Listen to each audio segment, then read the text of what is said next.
usamos a expressão regime geral de previdência social? Porque o sistema brasileiro de seguro social, em que estabelece a previdência, permite que seja feito um regime próprio de previdência, e eu tenho um regime que será, né, para todos. Então, esse regime passa a ser, entre aspas, o que chamaríamos de exceção, né? E por que é exceção? Porque esse aqui vai ficar ligado para determinados grupos. Enquanto que aqui é geral, por quê? Porque ele pega todas as pessoas que se enquadrem naquela condição e não faz parte de um bloco específico. Então, essa é a diferença. Muito bem. O conceito está previsto no artigo 9º da lei e no artigo 6º do regimento ou do regulamento da Previdência. A Previdência Social, mediante contribuição, tem por fim assegurar aos seus beneficiários. Então, a primeira pergunta que eu preciso fazer é: quem são os beneficiários do regime? Então, eu preciso entender que este beneficiário, de alguma maneira, se vinculou ao regime, né? Meios indispensáveis de manutenção por motivo de incapacidade, desemprego involuntário. Ué, mas aí o seguro-desemprego? Então, aqui nós não estamos tratando do seguro-desemprego. Nós estamos tratando de uma situação que ele não tem a renda. E como ele não tem renda, ele precisa, nos seus infortúnios, ser amparado. Que é o que acontece quando nós dizemos que o indivíduo mantém a condição de beneficiário, de filiado, de segurado, mesmo sem contribuir. Então, o próprio sistema reconhece que, em algumas hipóteses, essa pessoa não terá condições de contribuir, mas nem por isso vai perder a condição de filho, né? Idade avançada, tempo de serviço. Tempo de serviço, o que aconteceu com a emenda, né, 41, lá atrás, em 2003? Deixou de existir. Antigamente, nós não falávamos tempo de contribuição, nós falávamos tempo de serviço. E é diferente o tempo de serviço para o tempo de contribuição. Por quê? Porque quando eu falo tempo de serviço, me dá a ideia de trabalho. Quando eu falo de tempo de contribuição, me dá a ideia de manutença de valores. Encargos familiares e prisão ou morte daqueles que dependiam economicamente. Então, eu preciso de pensão, eu preciso de auxílio-reclusão. Eu, particularmente, eu sou contra o auxílio-reclusão. Eu acho que o preso deveria trabalhar e metade do que ele ganhar lá, ele destina para a família dele. Porque é muito cômodo você colocar o sujeito na prisão e dar o benefício para a família.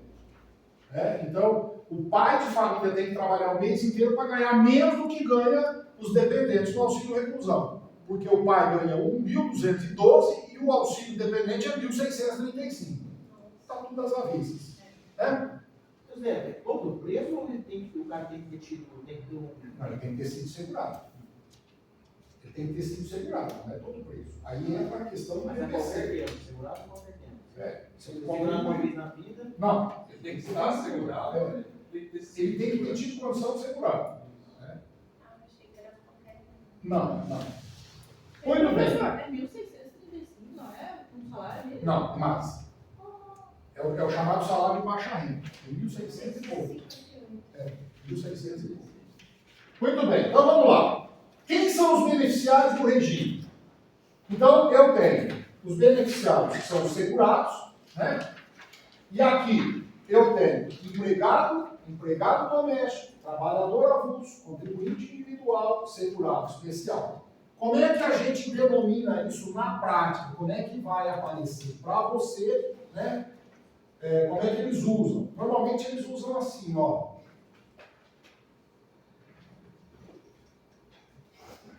É assim que eles falam, né? Quem organiza aí a situação. Então eles chamam aqui de contribuinte, né, individual, trabalhador avulso, o doméstico, o empregado, o segurado especial, que é na área rural, e aqui o que sobrou o facultativo. Muito bem. Aí nós vamos ter os dependentes. E a dependência, ela se dá nessa ordem. Por quê? Porque se você tiver um dependente na classe 1, exclui o da 2 e da 3. Se você tem um dependente na classe 2, porque não tem a classe 1, exclui da classe 3. E se você não tem 1 e 2, aí sim da classe 3. Então, na verdade, quando você inscreve ou quando as pessoas são beneficiárias, são dependentes do beneficiário, ele tem que apontar onde é que ele se enquadra. Então, se ele for cônjuge, companheiro, filho, não emancipado, de qualquer condição, menor de 21, o inválido ou que tem deficiência intelectual, mental ou deficiência grave, ele enquadra-se na classe 1. E este aqui não precisará promover a comprovação, porque ele já é dependente por natureza. Os pais e depois irmão não emancipado, de qualquer condição, menor de 21, inválido, que tenha deficiência intelectual, mental ou deficiência grave. Então, nós vamos desde já visualizar. Só tem direito a receber benefício o da classe 2 se não tiver da classe 1. Peraí, deixa eu entender um negócio. Então, você quer dizer que a mãe, viu, Hilda, mantém a prole 9 meses no seu útero, cria esse sujeito até os seus 35 anos de idade, este indivíduo não casa, não tem filhos, beleza. Eu sou dependente dele. Se ele falecer antes que eu, o que não é natural, o filho morrer antes dos pais, porém, se acontecer, eu levo benefício. Mas, se entrar uma bruaca, casar com ele, você está fora. Você vai ficar desamparado. E o pior disso, Hilda? Ó, Hilda. Se esse indivíduo casa-se com uma bruaca, separa-se dela e paga pensão alimentícia para ela. Olha que legal. E não tem filhos. Já sofreu a primeira vez? Vai de novo. Casa de novo. Casa de novo. Então, ele tem uma ex-cônjuge com pensão alimentícia. Ele casa de novo. Na hora que ele casa, ou vira companheiro, união estável, o que vai acontecer? Se ele morrer, a ex-cônjuge e a viúva vão ter que dividir a pensão. E a mãe? Fudeu. Ou desculpa, não pode falar fudeu que está gravando, gente. Desculpa aí, tá? Então, você põe pi depois? Tá. Entenderam? Então, aqui no caso, a classe 1 sempre vai na frente. No caso de pais, ou no caso de qualquer um deles, tem que ter a condição de dependente economicamente ou Não, nós vamos aqui demonstrar quais são e quais não são. Beleza até aqui? Então, muito bem. Filiação. Sabe aquela festa mix? Festa mix. Exposição. Um sábado à noite. Tomou uma raiva. E ali deu uma namoradinha. Ferrou. É filho, não é filho? Aqui é a mesma coisa. Você tem renda? Você ganhou? Acabou. Se você tem renda, você tem que contribuir. O vínculo é jurídico. Por lei, a lei determina. Decorre automaticamente da atividade remunerada. Então é o seguinte, a partir do instante que eu tenho atividade remunerada, eu vou ter que me enquadrar em algum lugar aqui. Em algum deles, eu tenho que enquadrar. Se eu não tiver renda, eu posso até escolher pagar facultativamente. Mas se eu tiver renda, eu vou ter que apagar. Beleza? Quer água, Charlene? Não, Você viu, né? quero sumir. Quer o quê? Sumir. Ah, não, mas você passa no concurso primeiro.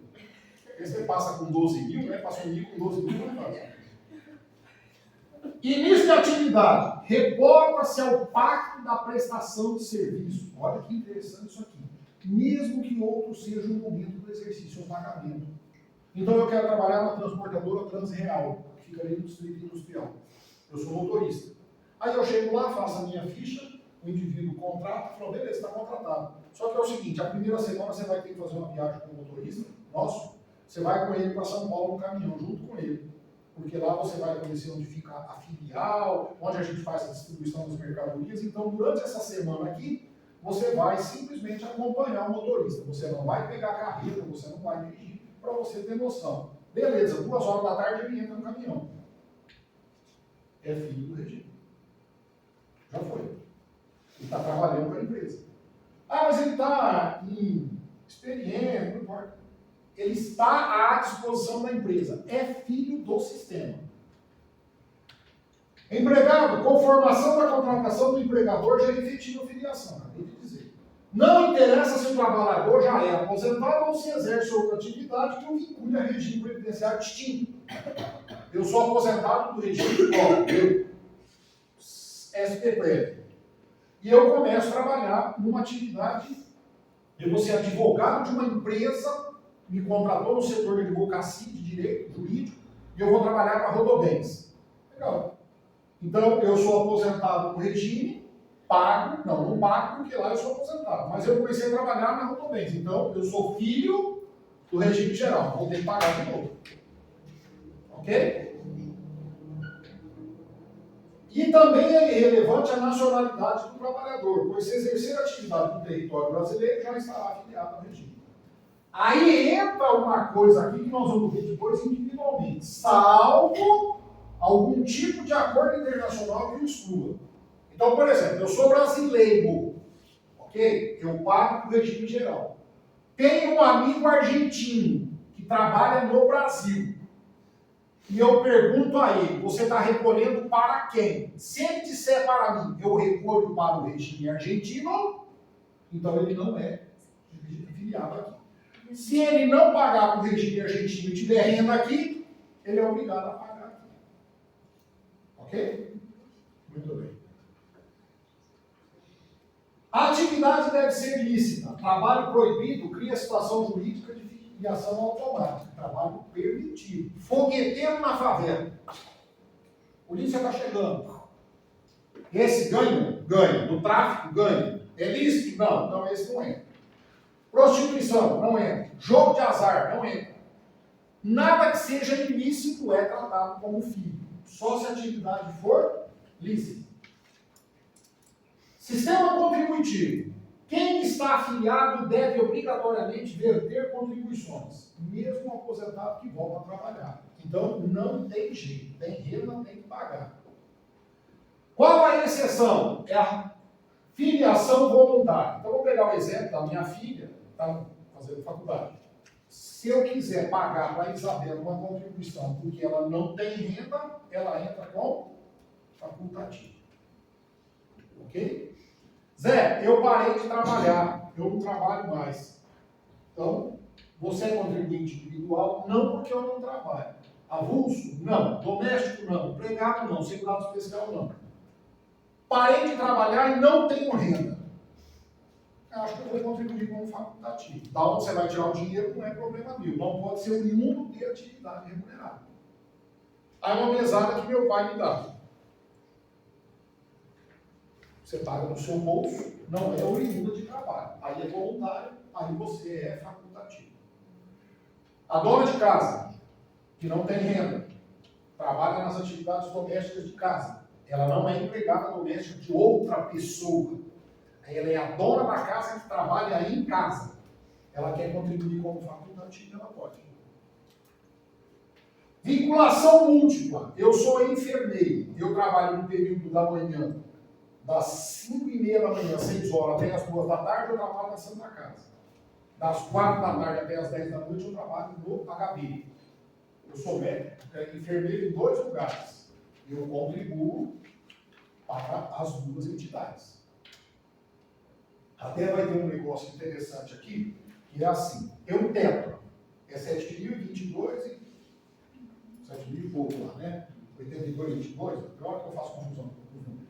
Mas é 7.000. Se ele ganhar 4.000 no HB e ganhar 4.000 na Santa Casa, ele vai ter que avisar alguém. Ou a Santa Casa ou o HB, para recolher só a diferença. Então vamos supor que ele diga para a Santa Casa, ó, eu ganho R$8.000, 4 aqui. Tá, então na Santa Casa ele vai ter que chegar lá e falar, olha, vocês só poderão recolher sobre a diferença de 7.000 e pouco para 4 que eu já pego. Então 4.000 lá e a diferença aqui até o teto. Não pode recolher por 4 e 4, porque tem um teto. Beleza? Quem informa? Aquele que tem vinculação múltipla. Ele vai ter que avisar. Ele vai ter que dizer, ó, eu tenho 2 rendas. Joia? sindical, põe um asterisco aí. O que acontece com o dirigente sindical?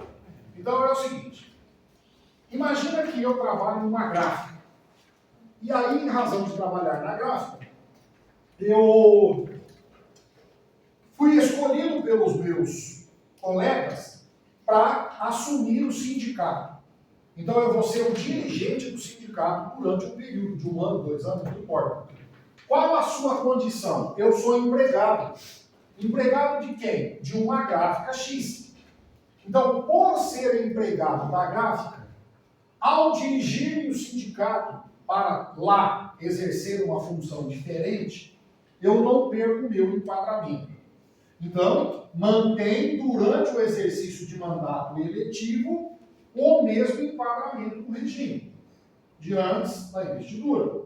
Então, se ele é empregado, no sindicato continua empregado. Se ele é contribuinte individual, no sindicato continua contribuinte individual. Se ele é segurado especial, no sindicato ele continua sendo segurado especial, não perde. Excepcionalmente, o trabalhador que vem exercer cargo de direção no sindicato manterá a mesma filiação anterior. Então, o que ele quer dizer com isso? Durante o período que ele fica no sindicato, 1 ano, 2 anos, não importa quanto, ele ainda vai manter a mesma condição anterior.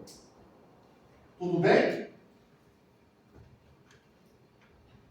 Em suma, a inscrição dos segurados obrigatórios será posterior ou concomitante à filiação e nunca anterior a ela, exceto para o segurado facultativo. Então veja só que interessante. Você é filho a hora que você nasce ou a hora que teu pai te registra?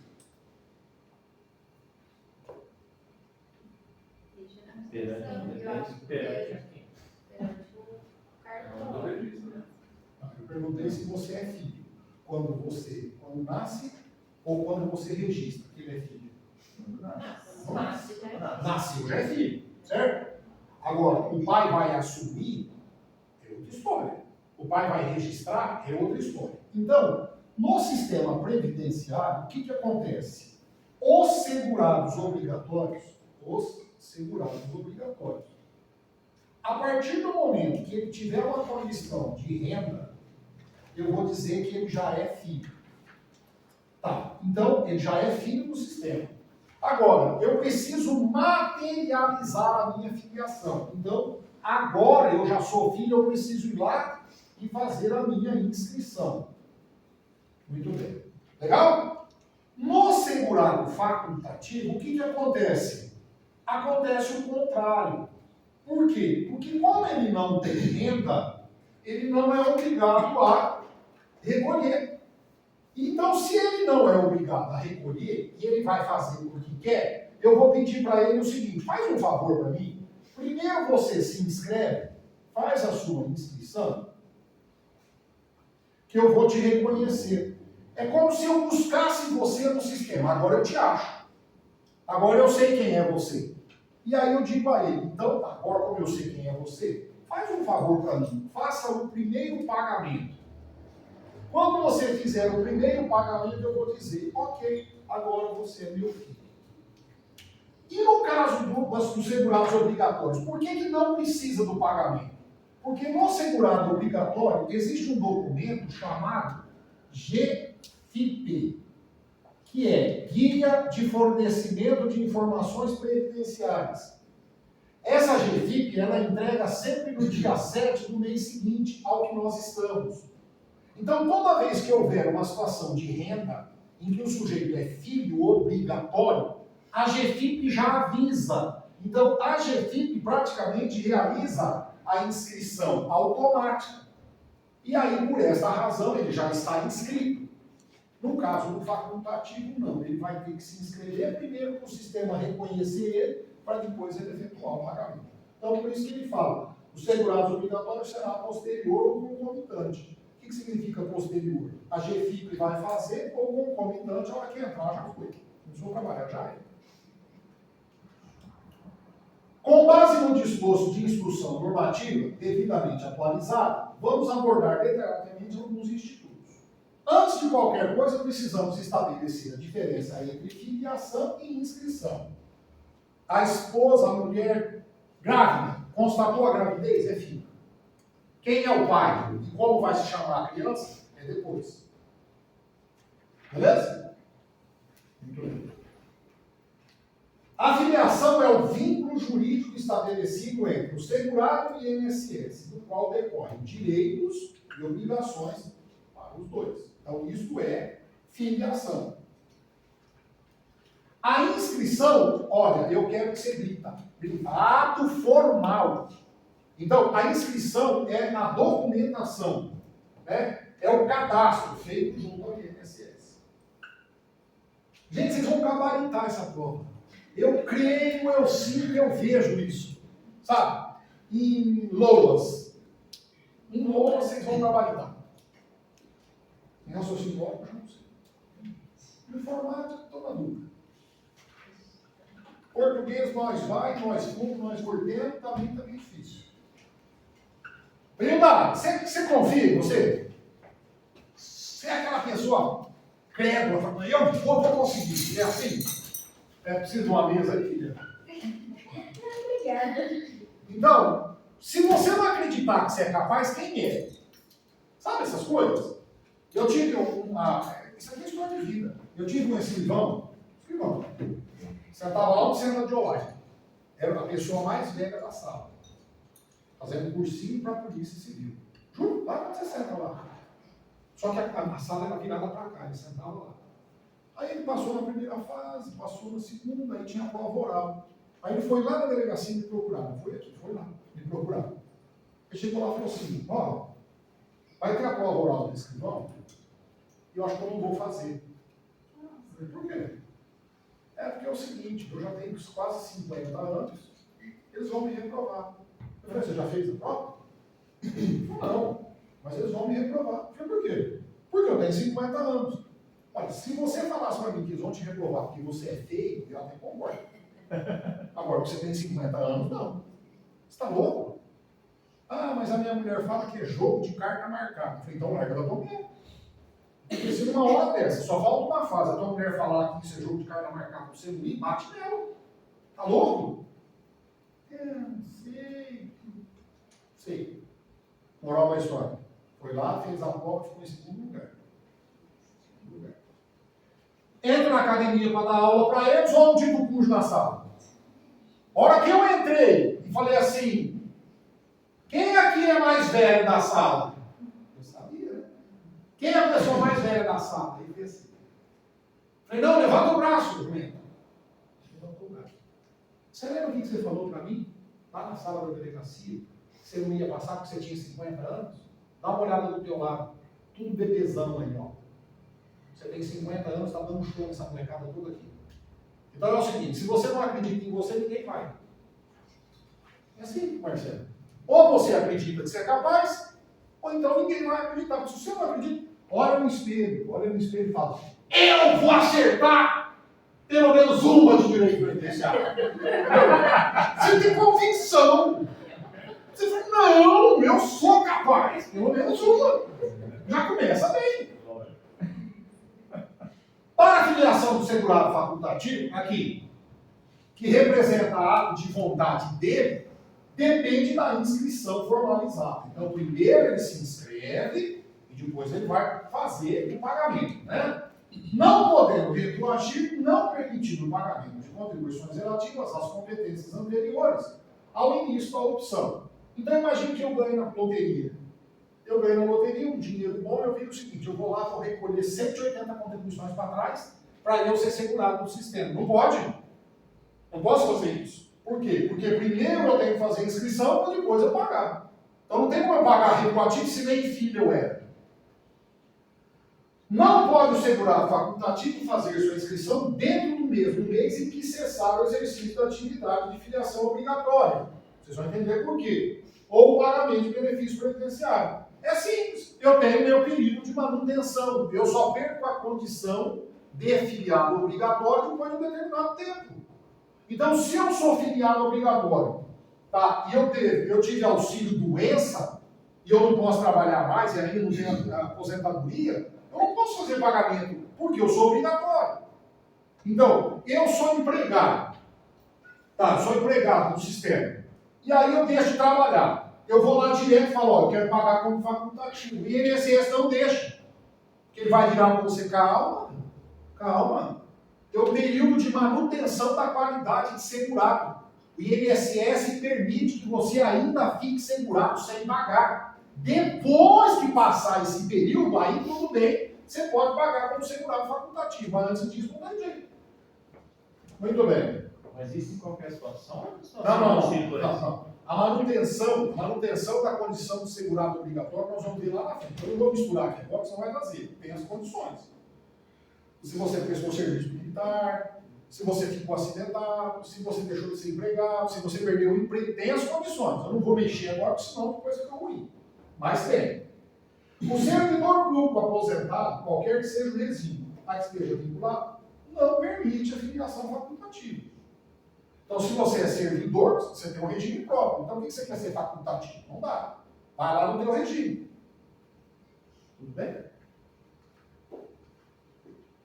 Trabalhador rural temporário. O que acontece com esse indivíduo?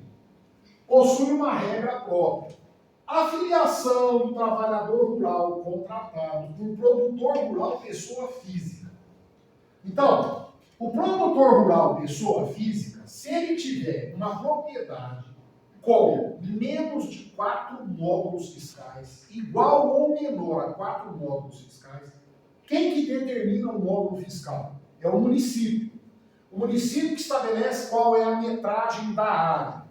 Então, se eu tiver uma chácarazinha, um sítiozinho, né, com menos de 4 módulos fiscais, aí tem uma medida, cada município é de uma, por isso que eles não dão valor de módulo fiscal, eles não falam, né? Cada lugar é de um jeito. Eu posso contratar alguém para me ajudar.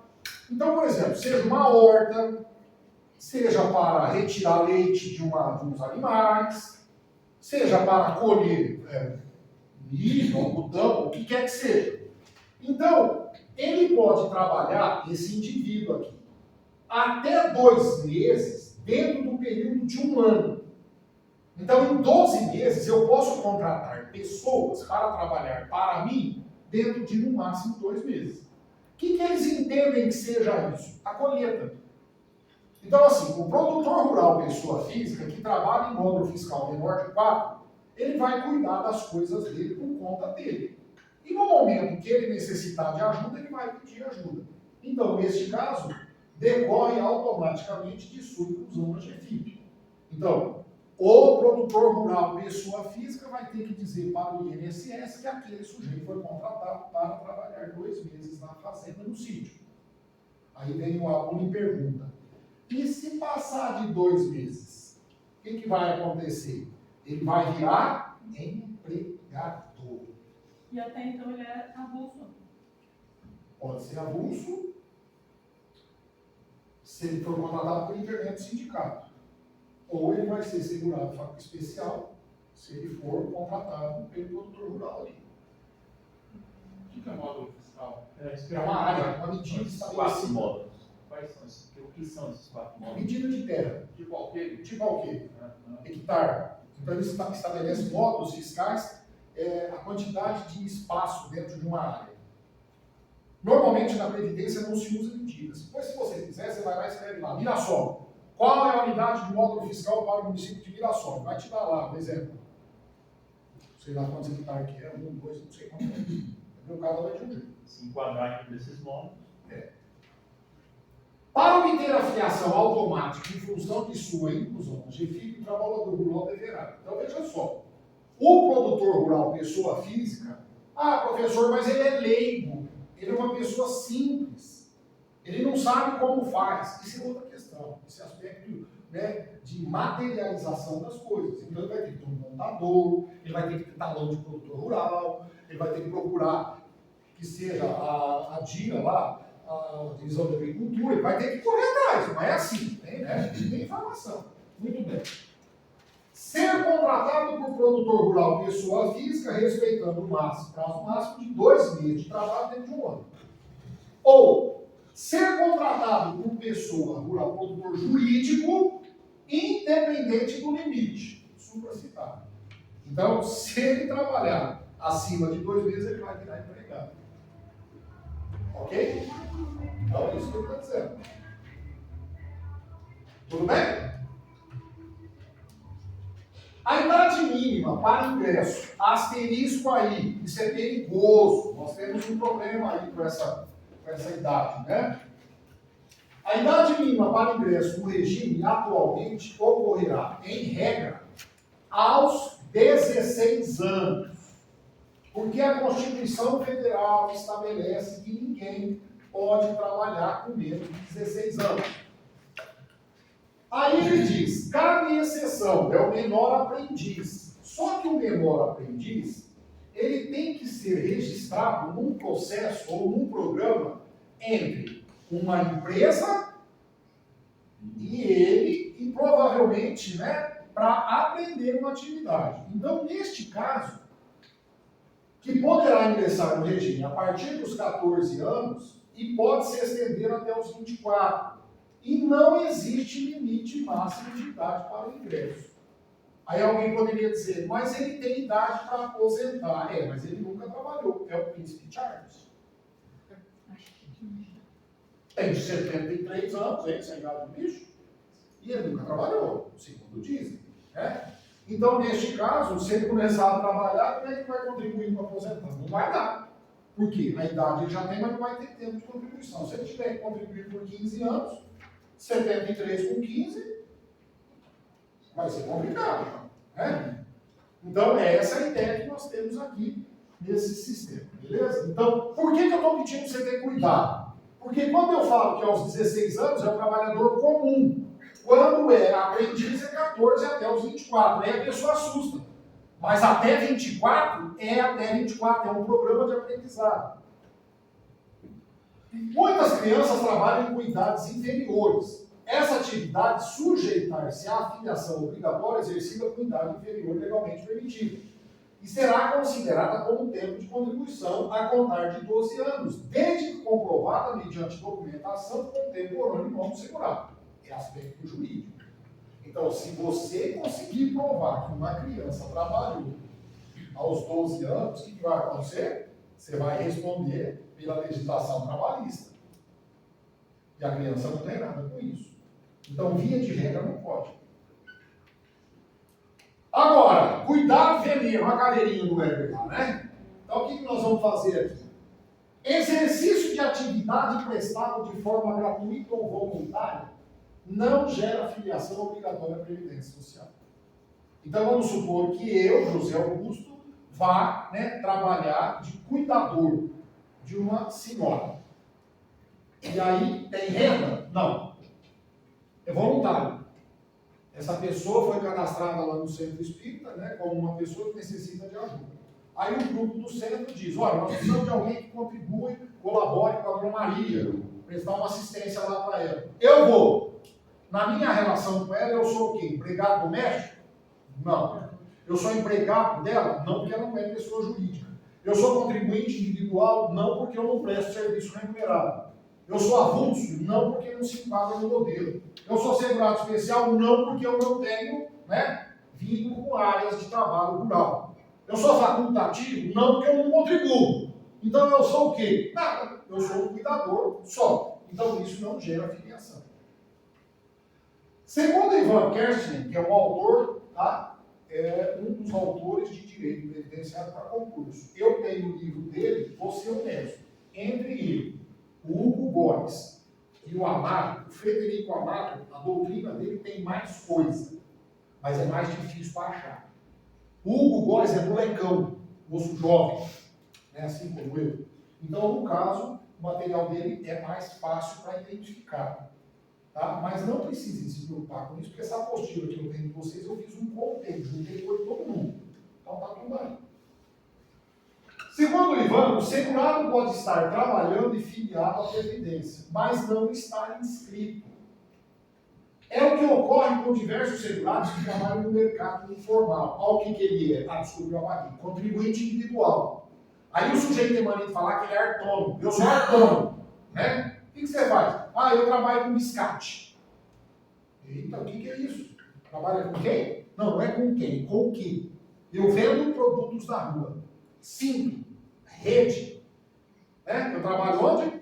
Eu trabalho na rua, eu sou ambulante. Eu vendo pães, eu vendo doce, eu vendo. Tá? Então eu sou um contribuinte individual. Por quê?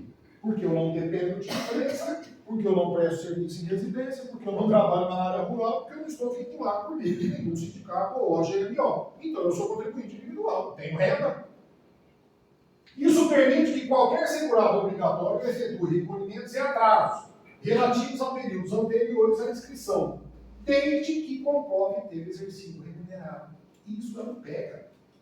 Então, por exemplo, vou dar um exemplo para vocês. Em São Paulo é comum, não sei, aqui em Rio Grande, não sei como funciona, em São Paulo é. Onde meu filho mora, tem um salão de beleza lá no prédio. É um condomínio, são 3 ou 4 blocos, tem tudo lá, academia, piscina, parará, e salão de beleza. Aí um dia nós fomos passear lá, e a Tati, que é minha nora, falou, olha, aqui o que é bom é que eu tenho tudo na mão, eu não preciso sair daqui. Né? Eu tenho o supermercado na esquina e o resto tudo dentro do prédio.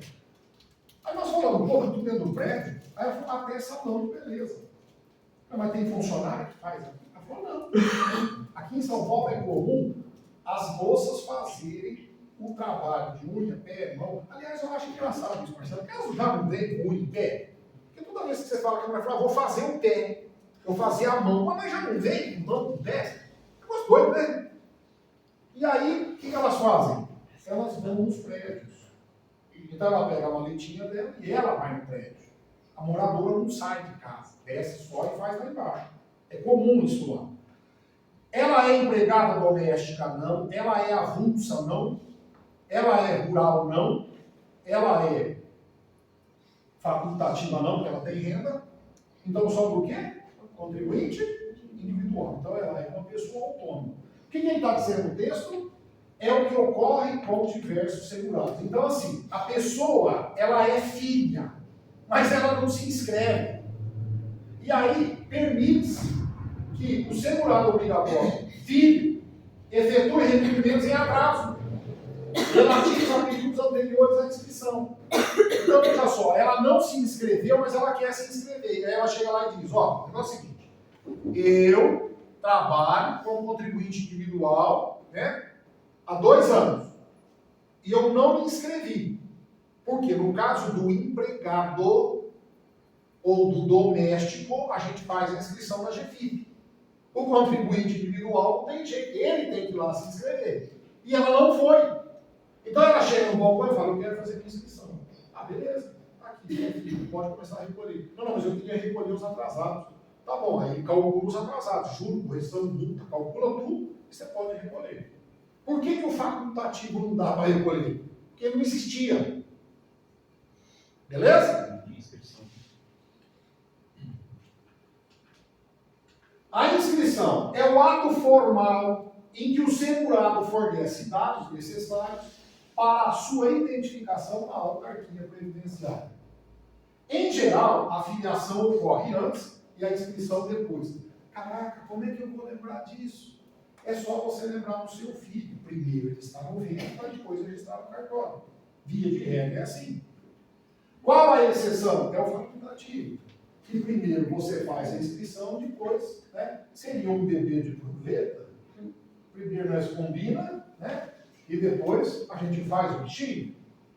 A inscrição acaba se tornando mais importante do que a filiação, visto que fica registrado em seus cadastros, dando a equivocada impressão de ato formal como gerador de direitos do segurado. Tudo bem? O que vocês estão achando disso tudo? Difícil? Não, difícil não é. Muito conteúdo. É só conteúdo. Nem Não. chegou na Muito metade. conteúdo. Não faz isso. Vocês estão percebendo lá no fundo? Quanto menor a pessoa, mais encrenca vem. Né? Ela já está tentando intimidá-los. Não é isso. É que, na verdade, vai piorar. Nós já sabemos que vai piorar. Que vai ter mais informação. Mas o cérebro, ele acumula, ele atende, ele aceita. Desde que você estude. Né? Por exemplo, você faz bolo na sua casa? Às vezes. Você usa receita? Até hoje? E se eu tirar a receita, sai o bolo? Ah, não sei não. Deu errado. Deixa eu tentar outra. Deu errado. Charlene, você faz bolo lá? Faço. Sem receita? Tem. Sai. Sai. Por quê? Você consegue guardar a matéria? Sim. Todo o conteúdo? Sim. Por quê? Porque gravei. Quanto tempo? 5 anos. Então, agora nós temos um mês inteiro. Relaxa, gente. Vocês estão muito A preocupados. prática consolida. Hã? A prática consolida. É.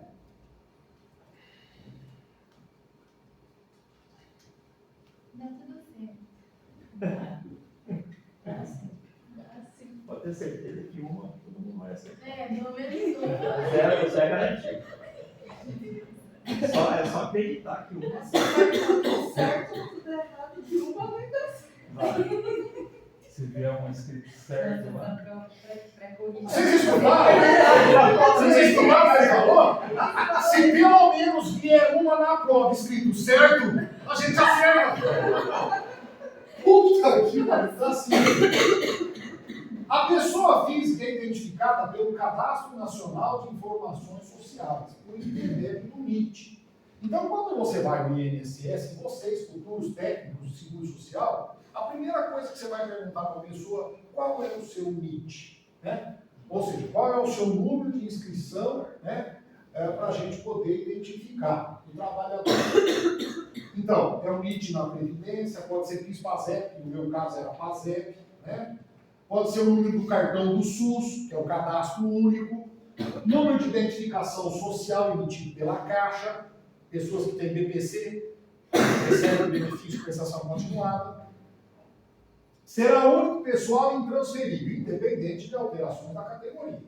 Então, eu era contribuinte individual, hoje eu sou empregado doméstico. É o mesmo NIT. Agora virei empregado de empresa. É o mesmo NIT. Você cadastrou uma vez, cadastrou. Sobre a formalização da filiação, a legislação prevê o procedimento, grifa, para cada espécie segurada. Então, agora que nós vamos entender, cada um cadastra de jeito. Então, vamos lá. Primeiro, empregado de empresa. Então, qual é a relação de empregado e empregador, né?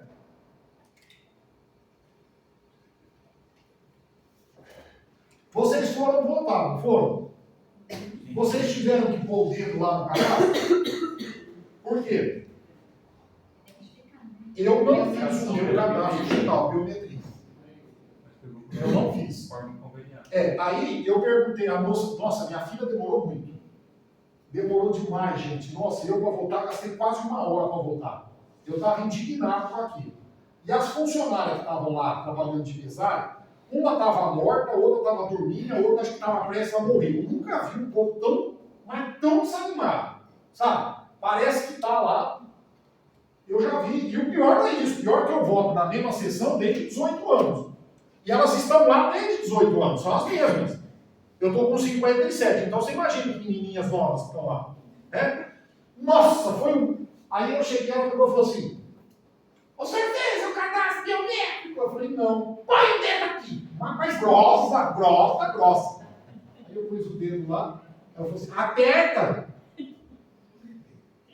Ela olhou para o outro, não está pegando. Aí ela falou, o senhor pode tirar o dedo? Põe o dedo de novo. Eu falei, eu vou olhar o dedo no dedo. Ela falou assim, não! Vai molhar digital. Claro que eu não ia fazer isso, né? Aí eu peguei e limpei assim na calça, falei, vamos ver se ajuda. Aí pus o dedo, fiquei olhando para ela, pegou? E ela olhando no meu dedo, olhava para mim, pegou? Ô Zé, mas você sabe que o meu ela pediu, né, e foi a primeira vez. E ela falou assim, pode pôr. Aí eu coloquei, ela falou, esse aqui, ó, põe esse aqui, coloquei. Aí nada. Aí coloquei de novo, não, falei, não, mas não é esse aqui, pelo que eu me lembro, vamos tentar esse aqui. Aí eu coloquei esse aqui, e eu acho que até eles estão meio perdidos, assim, né? Mesário eleitoral, Acho que é eu ia falar um algo negócio de mesário eleitoral, mas lembrei que aqui na classe tem mesário eleitoral. Eu tô só observando. Não, então eu lembrei, eu vou falar. Não, pergunta para o alemão a experiência dele. Minha Se sessão foi foi ruim. boa. Ah, Minha sessão foi boa. Por quê? Acordei rapidinho. Olha que deu mesada, decisão. Então, isso que eu estou falando. Não, Eu não não vou é. falar de mesada. Eu contei rápido, mas eu cheguei 10 minutos antes de abrir. Já poderia Ó, na verdade, assim, é que os 10 para mesários, as 8. tem coisa que você aprende no curso e tem coisa que você aprende na prática. Então, vamos supor, quem tem biometria, no cartório eleitoral aparece a foto da pessoa. Então, qualquer dedo pega, porque ela fez a biometria. Sim. Quem tem um órgão conveniado, Que é um Detran, por que é o exemplo. Detran, por exemplo, o polegar é mais fácil do que o indicador. Então, o que a gente já sabia? Vamos supor, quando a gente identificou isso, você olhava lá, órgão conveniado, já pedia para pôr o polegar.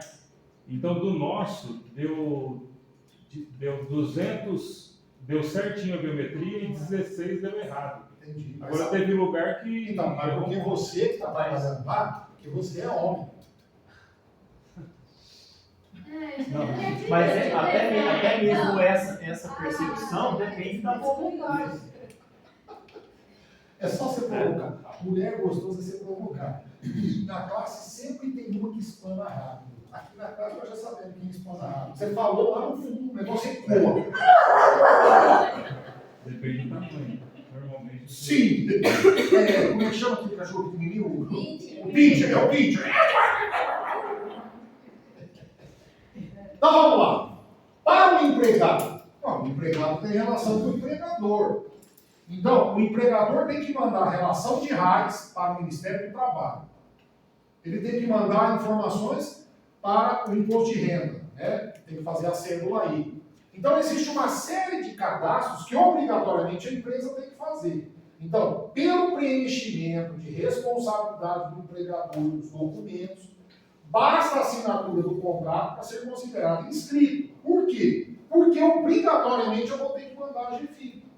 E a hora que esse sujeito fizer a inscrição lá comigo, na GFIP já é aviso no INSS.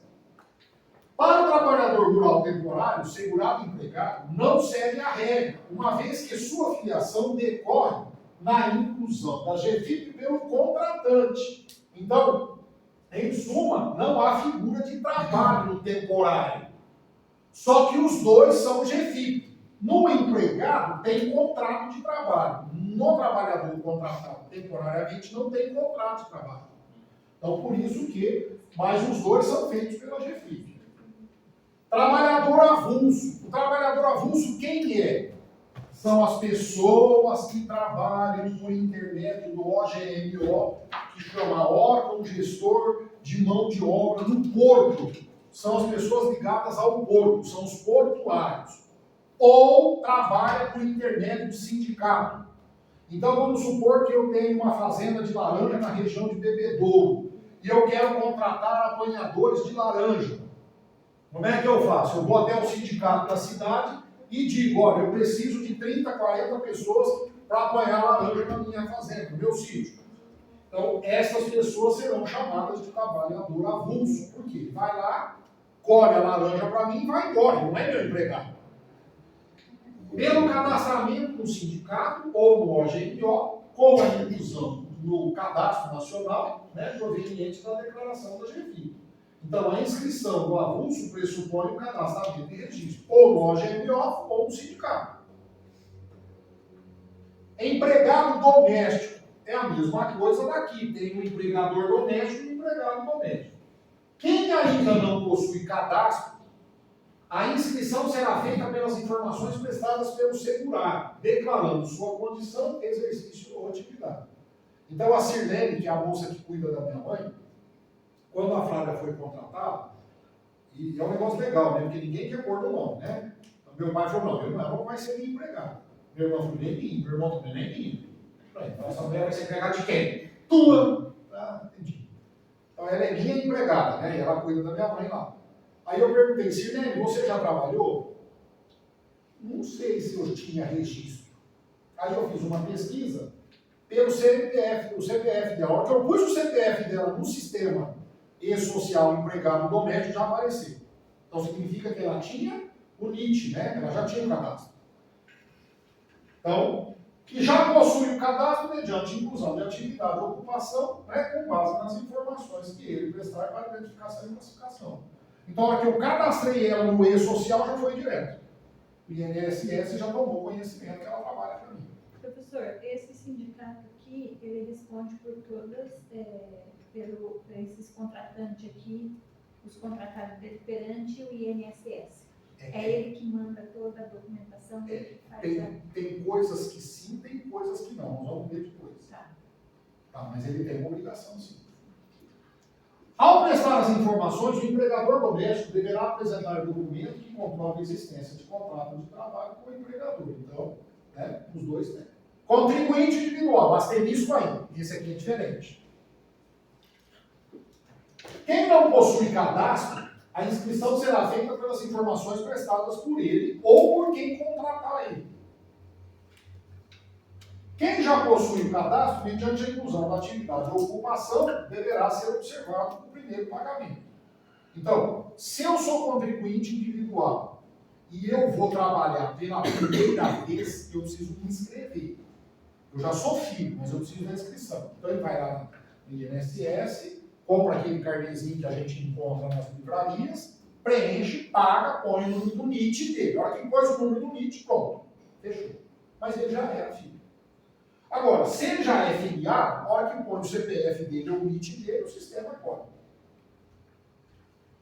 O contribuinte individual é aquele indivíduo que ganha a vida por meio do exercício profissional autônomo de sua atividade, não tendo vínculo empregatício com nenhuma pessoa jurídica ou física. Ao prestar as informações, o contribuinte realizará com a apresentação de documento que caracterize esta condição no exercício de atividade profissional, liberal ou não. Médico, dentista, ok? Ou PIBs, o sujeito que trabalha por conta. E o último, para o segurado especial. O segurado especial, gente, o que acontece? Ele trabalha com um grupo familiar. Normalmente ele trabalha, né, numa área específica com a sua família. Então eu tenho que identificar quem é o grupo familiar. Então a inscrição será feita de forma a vinculá-la ao seu grupo familiar e conterá além das informações. Então veja só, imagina que trabalho na minha propriedade, eu, minha mulher e meu filho. Somos em 13. Este é o grupo familiar. E a nossa área é de menos de 4 módulos fiscais. O que você tem lá? Horta. Eu trabalho com horta. Né? Então, neste caso, quem trabalha na propriedade são os 3. Que idade tem o filho? 18. A mulher? 30. 30 para 18, 12 não dá, vamos pôr mais, né? Vamos pôr 35, aí 40. E o homem 50, que seja, né? Então, os 3. Da forma de exercício da atividade, se individual e regime de economia familiar. Economia familiar. Da condição do grupo, se titular ou componente. Titular, eu sou o dono, sou o marido. Do tipo de ocupação do titular de acordo com a tabela. Então, CBO, eu sou produtor rural, pessoa física, ou sou segurado especial. Como a minha atividade é menos de 4 módulos fiscais, é pequenininha, eu sou segurado especial. A forma de ocupação do titular, a propriedade. A terra é minha. Não é arrendada, não é meeiro, não é poceiro, não é nada. A terra é minha. A propriedade é minha.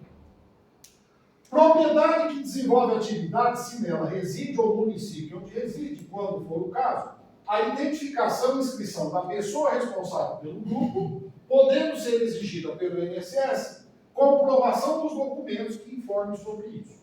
Então, eu vou ter que levar no INSS todos os meus documentos da propriedade, da minha mulher e do meu filho, para demonstrar o grupo familiar. É assim que é feito o registro.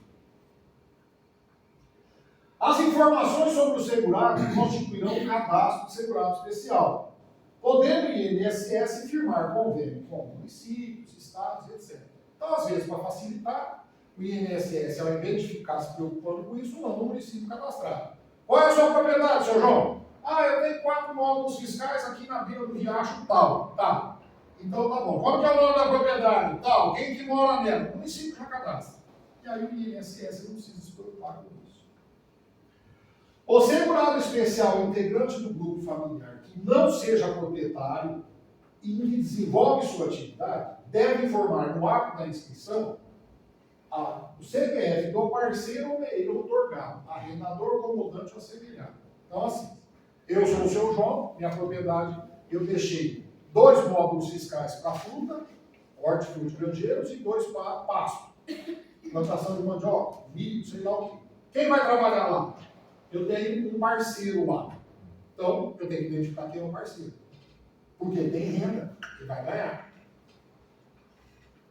A inscrição do segurado especial pressupõe a priori apresentação de documento que demonstra atividade rural. Então, quando eu disse para vocês, o sujeito trabalha com horta, né? Então, pepino, cenoura, cebola, sei lá o que ele planta, e ele vai levar para a cidade para vender nas mercearias, né? Onde quer que seja. Ele vai ter que ter nota fiscal. Então, ele vai ter que ter registro da propriedade. Em outras palavras, o segurado especial necessita comprovar perante o INSS, por meio de documentação idônea, o exercício da atividade rural. Você vai ter que ter documentos que comprovem que você tem esse exercício. Conforme dispõe a legislação, a comprovação do exercício será feita por meio de lei. E aí ele fala, olha lá, contrato individual ou carteira de trabalho, contrato de arrendamento parceria, declaração de sindicato, né, desde que homologada. Então, essa propriedade tem que ser reconhecida pelo INSS como uma atividade rural. Aí, quando nós formos falar do segurado especial, nós vamos tratar ele como produtor rural, pessoa física, segurado especial ou contribuinte individual. Muda em razão do quê? Do tamanho da propriedade. De acordo com o tamanho da propriedade, ele muda de posição. Ou ele é produtor rural, ou ele é contribuinte individual, ou ele é segurado especial. Então, por hora, atividade rural. No caso isso aí tudo que você está falando no ato de inscrição, Sim. não é no ato de benefício que ele tem que Não, comprovar. Inscrição já tem que comprovar. Sim, inscrição. Comprovante de cadastro de colonização do INCA. Bloco de nota de produtor rural, ou seja, tem que ter um talão de nota. Nota fiscal de entrada. Por exemplo, eu tenho um rapaz que eu conheço que tem uma mercearia ali na rua da Norte. É uma mercearia muito boa. Então, ele estava dizendo para mim que ele faz a busca, né, dos legumes. Então, eu acordo 4 horas da manhã, pego a minha caminhonete e eu vou lá no Ceasa. Lá no Ceasa, eu tenho onde eu pego os legumes. Então, ele faz. Ele vai lá e compra os legumes, compra tudo. E coloca na empresa. Então, neste caso, o Ceasa fornece uma nota de venda para ele. E ele, com essa nota de venda, ele pode ir na mercearia que ele comprou. Então, tem como comprovar que ele comprou. Mas imagina que ao invés de ser o Ceasa, fosse o seu João lá de Mirassolândia que trouxesse para ele na caminhonete. Então, ele está lá com as portas do mercadinho abertas, ok? Ele não tem legumes, então ele tem que comprar legumes. Ele compra legumes do seu João, me dá a nota fiscal. Ele tem um bloco de nota do produtor rural. Aí o seu João vai lá e escreve, né? Um exemplo, 200 mandioca, 100 não sei o quê, e põe a nota fiscal com o valor. Ele entrega na mão da mercearia a venda. Então, o seu João, produtor rural de Mirassolândia, que entrega a fruta, entrega o legume, dá um talão de nota, dá uma nota de venda. Mas, às vezes, o seu João não tem. Eu não tenho nota, eu não tenho talão. O senhor não tem talão? Não. Então, a mercearia emite uma nota que chama nota de entrada. Então, a mercearia dá para o senhor, inverte, dá para o seu João uma nota de entrada. Significa que o senhor me vendeu tanto. E é através destas vendas comprovadas, ou pela nota de venda do senhor João do sítio, ou pela nota de compra da mercearia, vai comprovar quanto foi que gastou, quanto foi que vendeu. Para depois calcular a contribuição social. Então, uma coisa é certa. De boca, ninguém faz mais nada. Porque se estiver fazendo de boca, tem sua obrigação. Aí vocês vão perguntar, quem é que controla isso? Então, eu tenho, por exemplo, eu trabalhava na delegacia, do lado da delegacia tem um barzinho que vende suco, faz um monte de coisa. 2 vezes por semana passa uma caminhonete cheia de saco de laranja na traseira. O cara chegava lá e falava, Brito, quantos sacos de laranja? 2.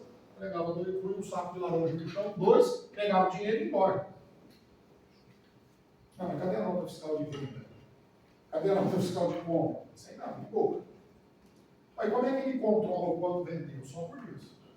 Aí no fim do mês ele emite uma nota dele lá, faz de conta que vendeu tanto de acordo com o que ele quer pagar. É assim que funciona. Porque ninguém controla. Beleza? Ah, antes que eu me esqueço. Preciso falar isso para vocês. Vocês vão ter aula até às 5 horas da tarde hoje.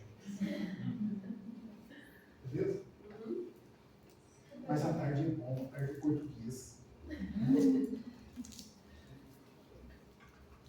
Documentos fiscais relativos à entrega. Acabei de citar. Né? Comprovante de recolhimento da contribuição previdenciária decorrentes da comercialização. Então, uma coisa é certa. Para comprovar perante o INSS, eu preciso de papel. Papel. Não tem jeito. Cópia da declaração de imposto de renda. Licença de ocupação pelo INCRA. Certidão da FUNAI, veículo homologado, né, no caso de porteiros. Presentes os pressupostos da filiação, lá vai, põe um asterisco aí. Permite-se ou admite-se a inscrição pós-morte. Como assim inscrição pós-morte? Do segurado especial, obedecidas as condições para a sua caracterização. O meu pai trabalhou a vida inteira na propriedade rural como segurado especial. Não fez a inscrição dele e morreu. Como é que a mulher e o filho vai ter direito à pensão? O segurado especial é, grifa, a única espécie de segurado em que é admitida a inscrição já falecido, sendo que tal inscrição será solicitada por meio de requerimento pelo dependente ou representante com a comprovação da atividade alegada. Mas ele não contribuiu a vida toda igual a esse, né? Você lembra que eu disse que ele tendo sido filho, ele tinha obrigação? Sim. Se ele é filho, se a família quiser ter o benefício, ela vai ter que compor com as parcelas anteriores. Sai retroativo. O facultativo é que não pode. Os obrigatórios podem. Para o facultativo, como é que ele comprova? Mediante cadastramento no Conselho, no Cadastro Nacional, né, havendo contribuições já recolhidas. Então, o segurado facultativo, se não pagar, ele não está inscrito. Enquanto ele não efetuar o primeiro pagamento, ele não está inscrito. A inscrição do facultativo se formaliza pela apresentação de documento de identidade, declaração de que não exerce atividade que se enquadre em nenhuma outra categoria.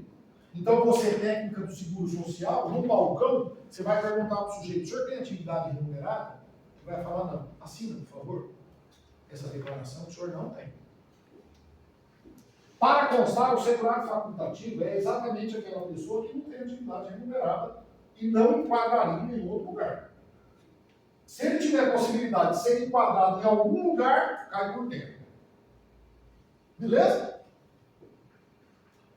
Após a efetivação da inscrição, será fornecido, ao filiado um comprovante de inscrição para as informações dele, que é o cadastro dele. Né? A inscrição formalizada por segurado em categoria diferente daquela em que a inscrição deveria ocorrer, deve ser alterada. Então, assim, o que você é? Ela diz assim: eu sou cadastrada como empregada doméstica. Legal. E você recolhe como empregada doméstica? Então. É que hoje eu não estou mais trabalhando como empregada doméstica. Tá, você está fazendo o quê? Hoje eu faço unha. Então eu sou contribuinte individual. Então ela está recolhendo da forma errada. Então nós temos que fazer o quê? Temos que enquadrar ela no lugar certo, né? Então, não exerce atividade que enquadraria. E aí eu tenho que alterar. Por que tem que ser feito isso? Porque os valores das contribuições são diferentes. E se ela recolher diferente, na hora de ter o benefício, não vai conseguir. Nós estamos falando de um regime. Para realizar a sua inscrição, basta apresentar um documento de identidade, uma declaração que não exerce atividade remunerada. Beleza? Após a efetivação, já falei, isso aqui nós já falamos, e aí vem a inscrição do dependente. Tá? Então vamos só colocar aqui. Novamente, são 11h15. uma pessoinha, uma só. Não está aqui. Venha para a turma, venha para a sala. Hã? Está em Nárnia. Está longe. Está pensando em Nárnia, né? Ó, eu fui convidado, presta atenção, eu passei por isso. Eu fui convidado para participar de um evento no Automóvel Clube da Seixonoye. Você já foi no evento da Seixonoye? Então, eu fui para Fernandópolis dar aula e não teve aula. O cara falou para mim que tinha 60 alunos na turma. Cheguei lá, tinha 3. Aí eu falei para ele, eu vou dar aula dos 3. Ele falou, não tem jeito. Eu falei, você me trouxe até aqui? Eu não vou embora sem dar aula. Aí eu dei aula até 10 horas. Aí liguei em casa e falei para a comadre, falei, ó, estou indo embora. Ela falou, ah, que bom que você vai na Seixonoye. Eu acordei 5h30 da manhã, filho. Fui em Fernandópolis, dei aula, voltei. O que aconteceu? Comi um lanche, deu sono? Claro que deu sono. Mas a mulher da gente, elas fazem o que com a gente? Eu quero sentar na primeira fila. Quantas filas tinha no evento da Seixonoye? 500 filas. Ela escolhe qual para sentar? Na primeira ou segunda. Ou seja, eu sentei na segunda fila. Aí eu passei por aquilo que vocês fazem comigo. Eu vou explicar por quê. Então, a mulher estava falando e ela não mudava todo o coração. Muito obrigado! Muito obrigado! Eu sei japonês, muito obrigado! E eu sentava aqui. Gente, aqui foi dando um sono. Foi dando um sono, mas foi dando um sono. E aí não tem posição, porque a cabeça dela vai ir para frente, para trás, e a pessoa está vendo que você está dormindo. Porque aqui eu vejo quem está dormindo. Entendeu? E aí, foi dando, né? Assim, ó. Aí você tenta disfarçar. O que você faz? Você faz assim, ó. Você dá aquela piscadinha, sabe? Você vai fazendo assim, né? Tomei uma cotovelada. Você está dormindo? Eu falei, eu tô. Igual os meus alunos dormem. Agora eu entendi por que eles dormem. É falta de educação. O mulher está falando, mas manda ela mudar o tom de voz. Ou manda, pelo menos, faz alguma coisa, vai para algum lugar. A mulher, ela fazia o quê? Ela ficava parada aqui. Muito obrigado!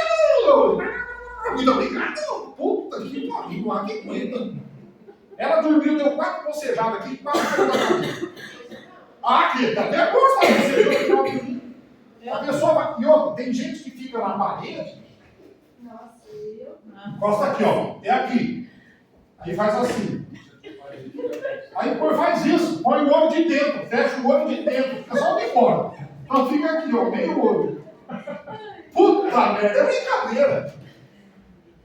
Mas na hora de ganhar 12 mil, comprar aquelas bolsas da Louis Vuitton, para 25. Então vamos lá. É bom carro, né, professor? Ou a motinha lá embaixo apitou? Não. Não! Não, por quê? Porque passou um mosquito na pita, a chinesinha lá, não apitou ainda. Não. Ô, pessoal, você vai demorar mais uns 15 minutinhos aí?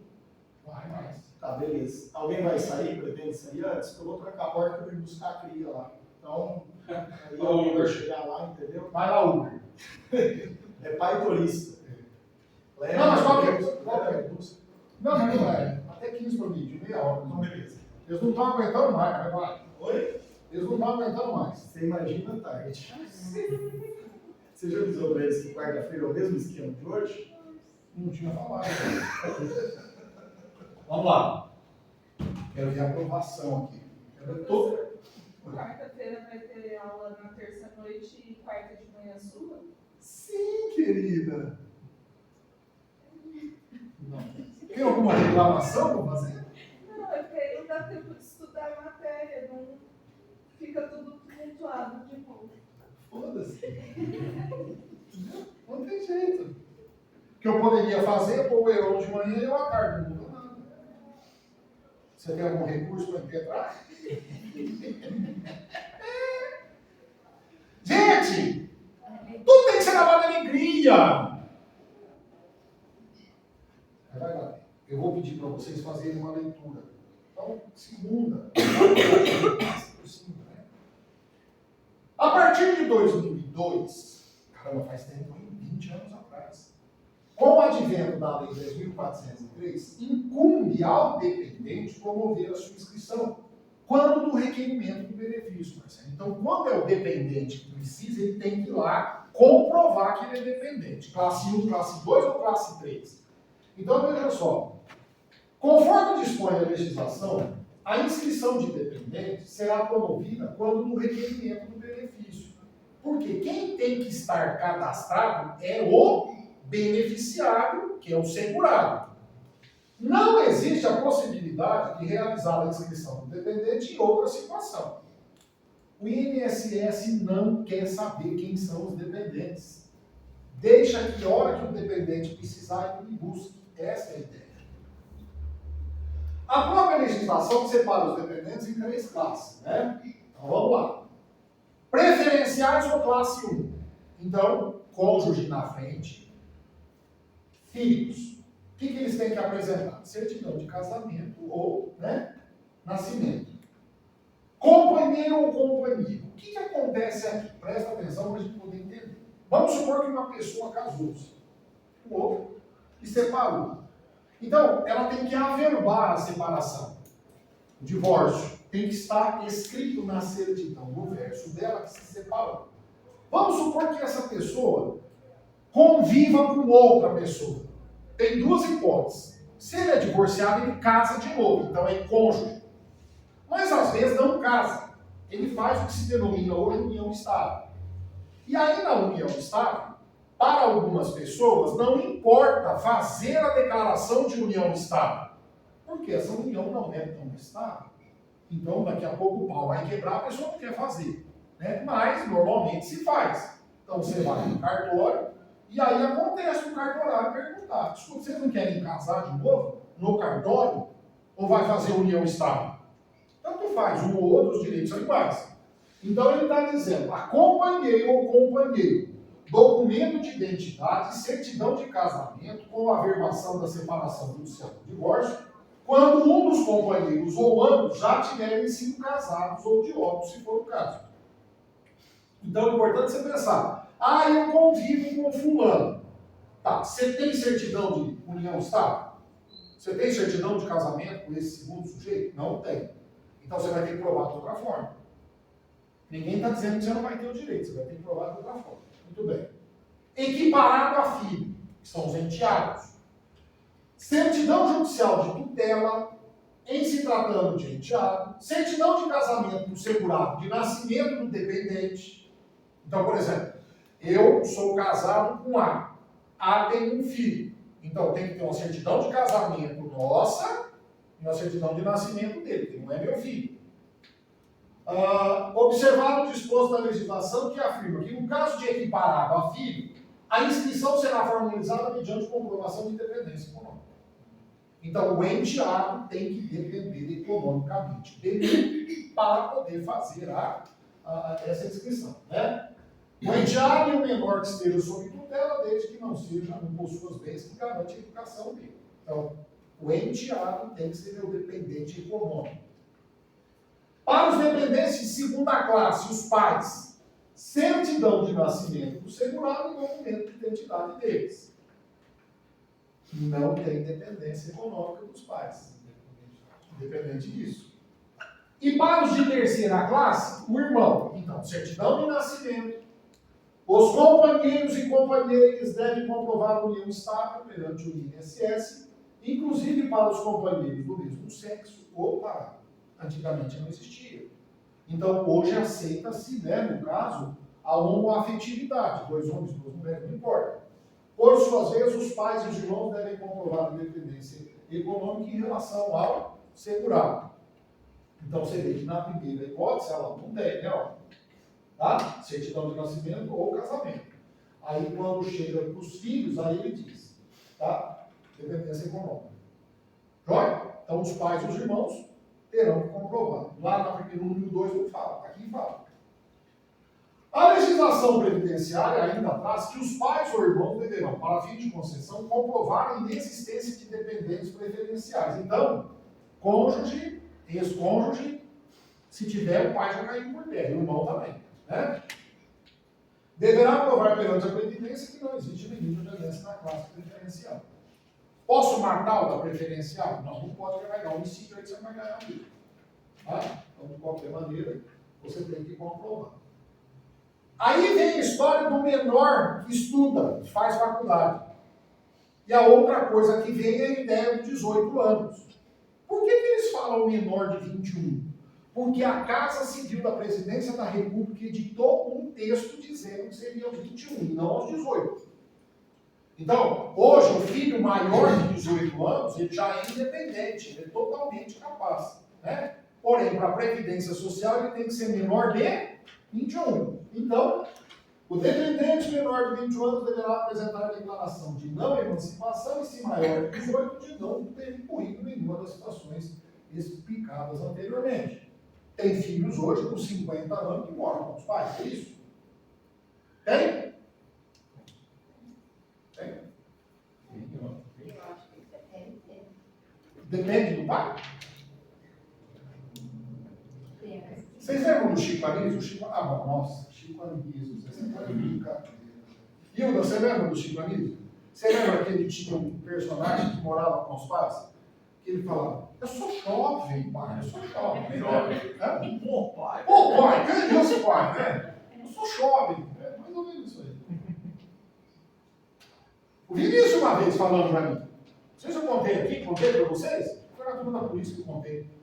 Eu cheguei em casa à noite, sabe o que ele falou para mim? Pai, o senhor é provedor. Contei, né? Segundo o Código Civil, você tem que me manter aqui, custeando até os 50 anos. Aí eu falei para ele, existe um crime novo que isenta o pai de pena, pode cometer. O que é? Ele chama chupincídio. O filho que fica chupinhando o pai pode matar. E fica isento de pena. Aí ele quebrou. Menor de 21, ah lá, ó. Casamento, não é mais dependente. Início de cargo público, não é dependente. Constitui estabelecimento civil comercial, por exemplo, um filho de 20 anos que montou um bar. Ele é independente. No caso de dependente inválido, eu vou precisar dos exames, né? Então, exame médico pericial. Deve-se ressaltar ainda o fato superveniente à concessão de benefícios que importem a inclusão ou a exclusão de dependente. Então, por exemplo, o filho bastardo. De repente, o pai falece, pensão, vai para a mulher e 2 filhos. Aí, do nada, aparece um terceiro filho. Olha, eu tenho direito. Quem é você? Eu sou filho dele. Ah, mas não tem registro, não tem nada. Não, tem sim. Então, neste caso, o período daqui para frente divide com ele. Daqui para trás não tem jeito, já foi. Para fim de comprovação do vínculo da dependência econômica, tem que ter no mínimo, então presta atenção você aí, tá? 3 destes documentos que nós vamos falar, no mínimo 3. Não estou falando todos. Primeiro, certidão de nascimento de filho havido em comum. 2, certidão de casamento religioso. Tem pessoa que não casa no cartório, casa só no religioso. Declaração do imposto de renda do segurado em que conste o interessado como seu dependente. Às vezes o camarada faz o quê, né? Ele pede, ele não quer casar, mas ele quer bater o imposto de renda e vai lá e põe a mulher como dependente. Mal sabe ele que ele está fazendo prova, né? Disposições testamentárias. Declaração especial feita perante tabelião. Prova de mesmo domicílio. Tem alguém que mora junto e não é casado aqui? Isso. União, mas é estável?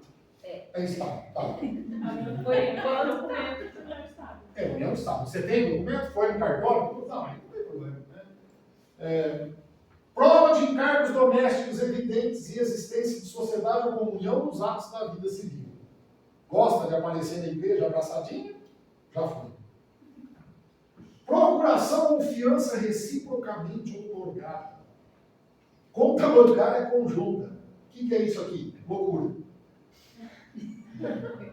Conta bancária conjunta é loucura, não é? Porque você ganha e ela gasta.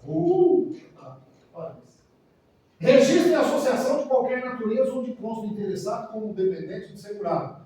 Nós fizemos um convênio odontológico. Eu coloquei ela como dependente. Já foi. Monte Líbano, dependente. Já foi. Anotação constante de ficha ou livro de registro de empregado. A empresa contratou, você tem independente? Não, companheiro. Quer pôr o nome dela? Põe. A pólice de seguro da qual consta o segurado como instituidor do seguro e a pessoa como beneficiário. Ficha de tratamento de instituição de assistência médica, Unimed, da qual consta o segurado como responsável. O que vocês estão falando, mulheres? Vocês já estão ficando espertos para ver onde é que vai registrar os dados. Entendi. Escritura de compra e venda de imóvel pelo segurado em nome da dependente. Também nada, bem. Às vezes o cara não quer que apareça, que está pondo o nome dele, põe o nome do outro, é o famoso laranja. Só que aí não vira laranja, vira abacaxi, né? Declaração de não emancipação do dependente menor de 21 anos. Ou quaisquer outros que possam levar à convicção do fato a comprovar. Namorada fazendo xixi na casa da namorada com a porta aberta. Se ela bater uma foto, comprova. Entendeu, Marcelo? Intimidade. Nós temos aqui união estável, íntima. Então, nesse caso, 3 documentos, só 3. De 16, você tem que me trazer pelo menos 3. Então, hoje, por rede social, dá de documentação. Não tenha dúvida. Rede social é o que mais dá. Aliás, hoje o juiz, segundo um advogado amigo, fala, olha, hoje não precisa fazer força. Por exemplo, você está precisando de revisão de pensão. Revisão de pensão. Aí você fala que ganha pouco. Só que você posta a foto em tudo quanto é lancha, né? Lá no Caixadaço, em Florianópolis, com aquele monte de mulher dentro da lancha. Aí você monta, bate comida japonesa não sei aonde, festa no Rio de Janeiro, vai para lá, vai para cá.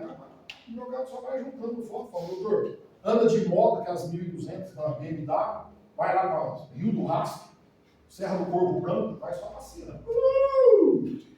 Tá? E aí o advogado só juntando o comprovante. Beleza? Então, acabou. Não precisa fazer força. E o brasileiro é bom, né? O brasileiro gosta de mostrar, né? O que faz. Os 3 documentos a serem apresentados podem, né, ser do mesmo tipo ou diferentes, para comprovar a existência da dependência econômica. Legal? Reconhecimento da filiação. Olha assim. Para reconhecimento de filiação, é direito do segurado o tempo de exercício de atividade anteriormente abrangida pela Previdência. Definido o pedido de reconhecimento da filiação, será considerado para fins de benefício o período em que for comprovada a atividade remunerada com recolhimento. Então, o que você me perguntou é, eu era segurado, mas eu não fiz a minha inscrição. Ok, então você faz a tua inscrição que eu te autorizo a recolher porque você teve atividade remunerada. Do contrário, não tem jeito. Cancelamento da inscrição do cônjuge.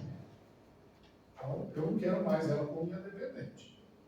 No caso de cancelamento, a lei prevê que se processa em face de separação judicial do divórcio, sem direitos a alimentos. Como é que é?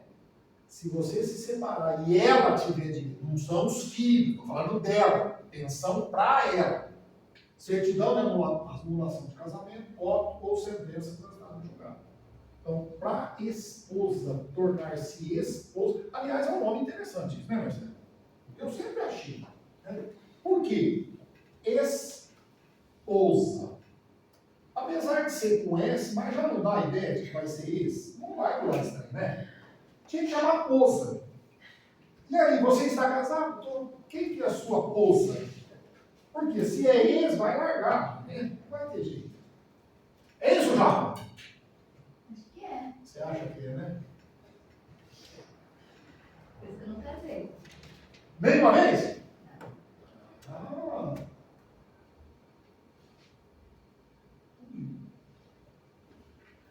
No momento da sua inscrição, o segurado especial tem que indicar o grupo familiar que forem fornecer informações pessoais, propriedade, onde mora, regime de economia familiar, quem são os membros. Ele é diferente. Ele é diferente porque ele trabalha no regime de economia familiar. Então ele tem que mostrar qual a propriedade, quem trabalha, quem é o chefe, qual o módulo fiscal. Eu tenho que demonstrar isso. Okay? Se a propriedade está em ordem, está registrada, se não está. Ele é diferente dos outros. É o único que é diferente dos outros Obrigatório. Muito bem. Então, nós paramos aqui, beleza? São 20 para meio-dia. A aula termina 15 para meio-dia. O que eu preciso que vocês façam? Presta atenção. Agora eu vou precisar da colaboração de vocês para terça-feira. Não precisa muito, mas é o seguinte. Anotem aí. Na página 24,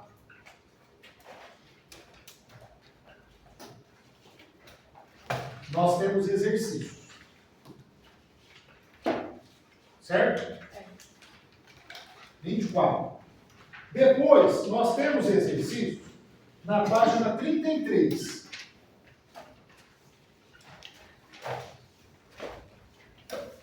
Ok? Vocês vão trazer, ó, tarefinha, hein? Tarefinha.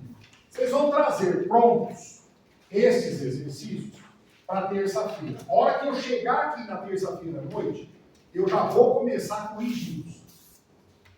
Tudo bem? Aí, caso vocês possam, eu sei que é bastante coisa, mas caso possam, vocês poderiam ler da página 34. Vai parecer muito, eu sei que parece, mas da página 34, vocês poderiam ir até a página 58, porque nós vamos ter aula na terça-noite e depois vamos ter aula na quarta de manhã.